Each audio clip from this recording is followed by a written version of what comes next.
So I did want to say, in terms of like what my little riff is today, I introduced this a little bit on our Tuesday night Dreams of Light book study group. And it's such a, I think, compelling, important little contemplation meditation that I want us to do it. Because it takes a while. It takes a while to wrap your mind around this puppy and to get the hang of it. I've been working with it for at this point, maybe 14 months.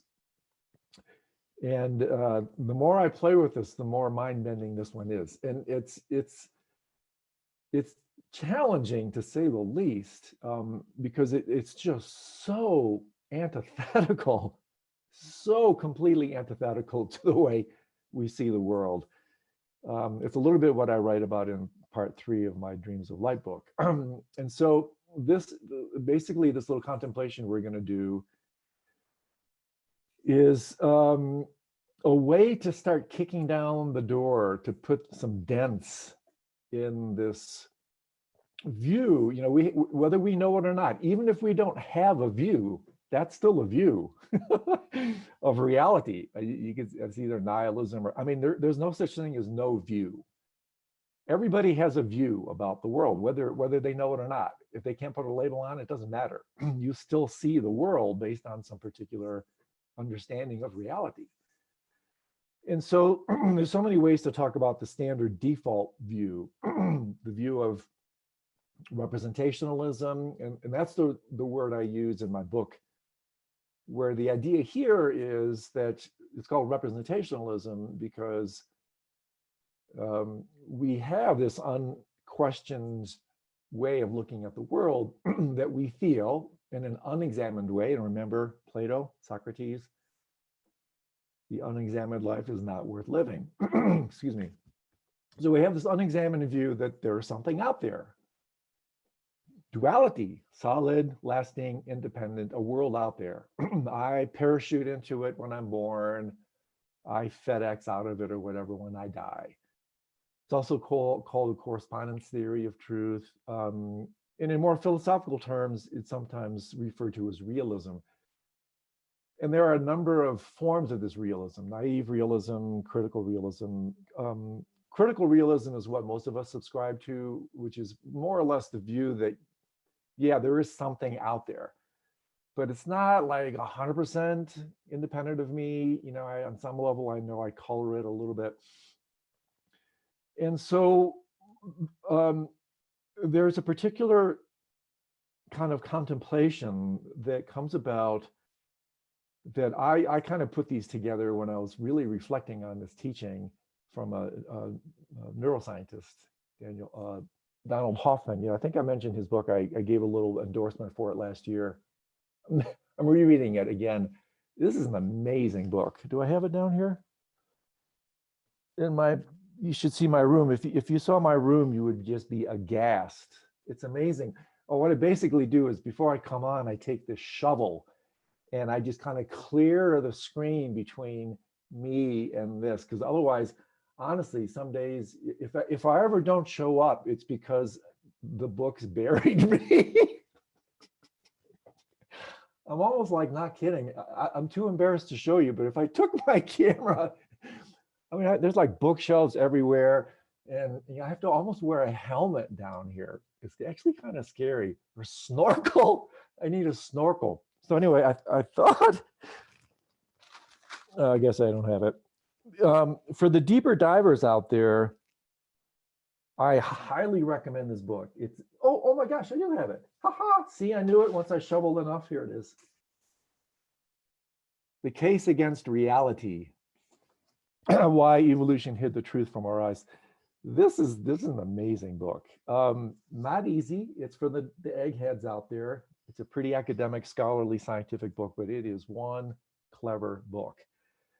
So much to say about it. But when I was reading this stuff, this is actually after a conversation I had last year with Stephen LaBerge, where we were talking about this idea, does the moon exist when you're not looking at it? This is a classic age-old philosophical question.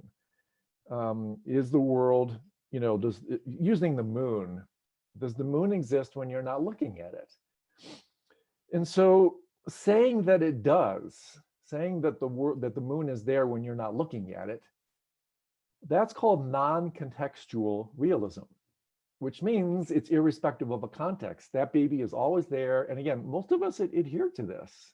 That's another way. It's even, I'd say it's even more of a default view than critical realism, is non-contextual realism. Yeah, there, I mean, there's the moon, and every time I look, it's there. And every time I turn my mind and eyes, and it's there. Well, no, it's not. No, it's not.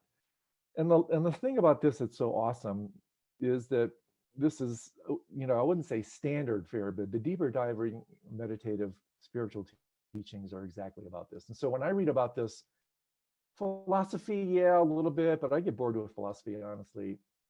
But when the scientists, the neuroscientists and whatnot start pinging about this, the physicists, the quantum theorists, the cognitive scientists, the cognitive neuroscientists, I find this stuff super interesting. And so this is what we're going to be doing with this little meditation.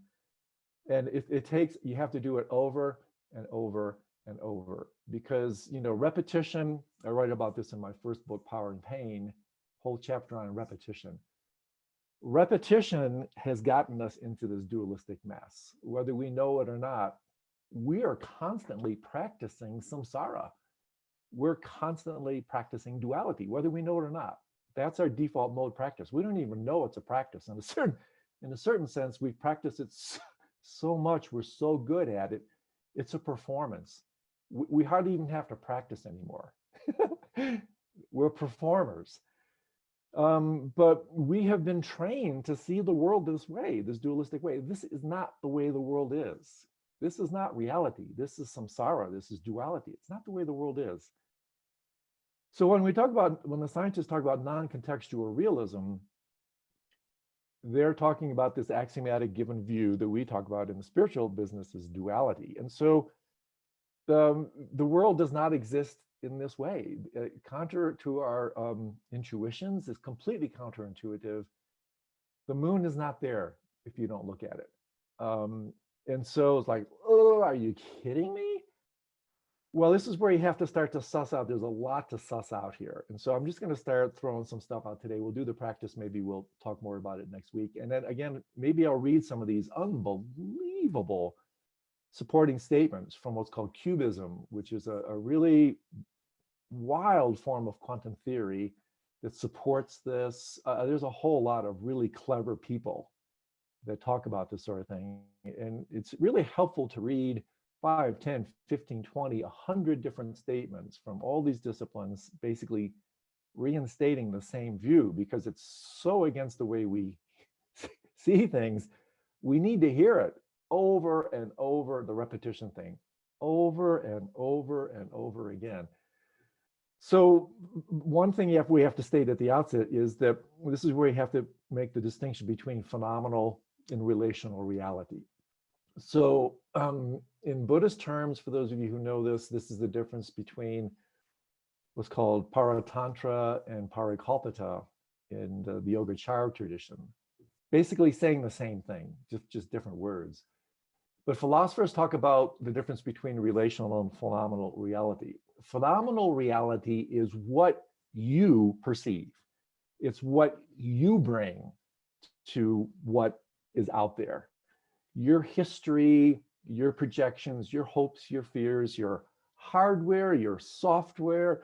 It is unbelievable how much we bring to this world, and therefore dramatically shape it, color it in our image, completely unbeknownst to us. This is what it means to be asleep spiritually. That's phenomenal reality. Our version, our take, which is usually just a colossal mistake on the phenomenal world. So then this is where it gets really interesting. And I'm not going to go too far into this because otherwise we'd be here for a week.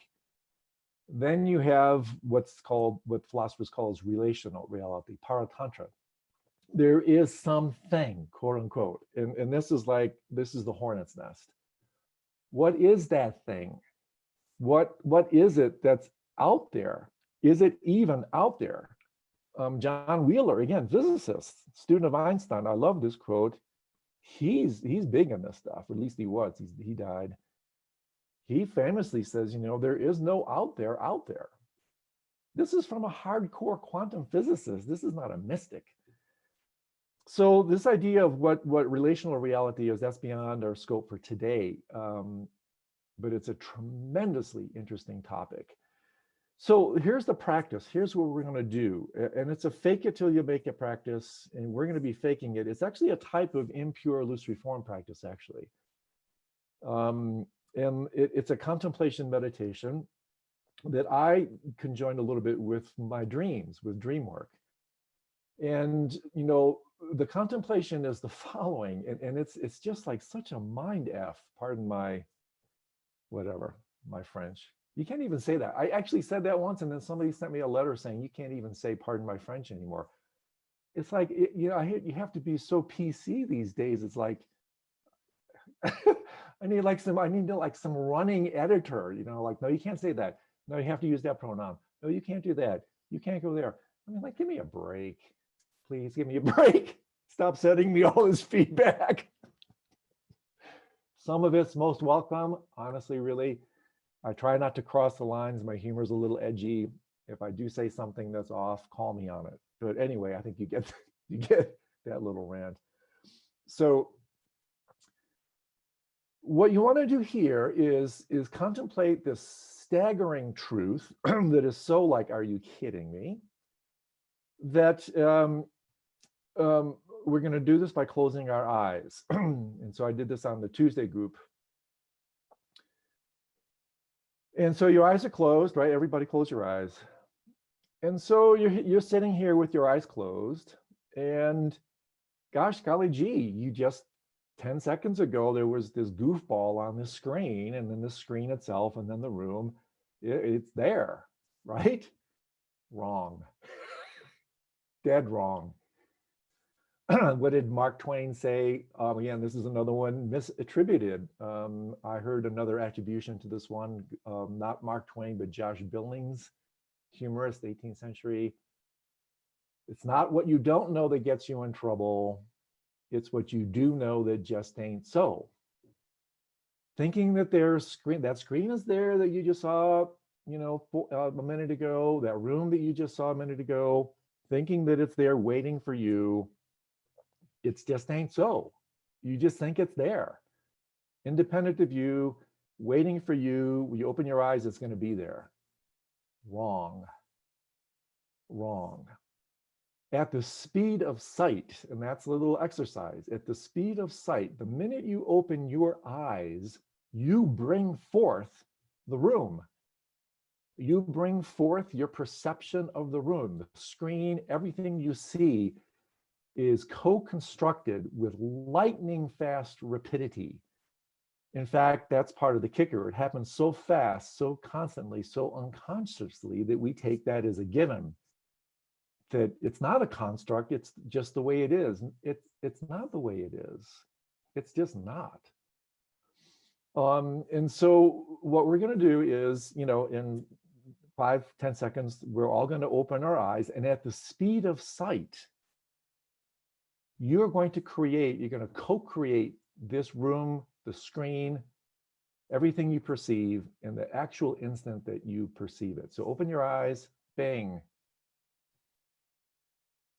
World, it's been here all along. No, it hasn't. No. Something has been there, and that's the huge question. But it's not what you think. And so literally at the speed of sight, you bring forth this reality. And so here's the one that's even more compelling to me. And I'm working with this one all the time now. This is the one I came up with in my dream yoga practice. When you're in a dream, and again, this is the type of dream.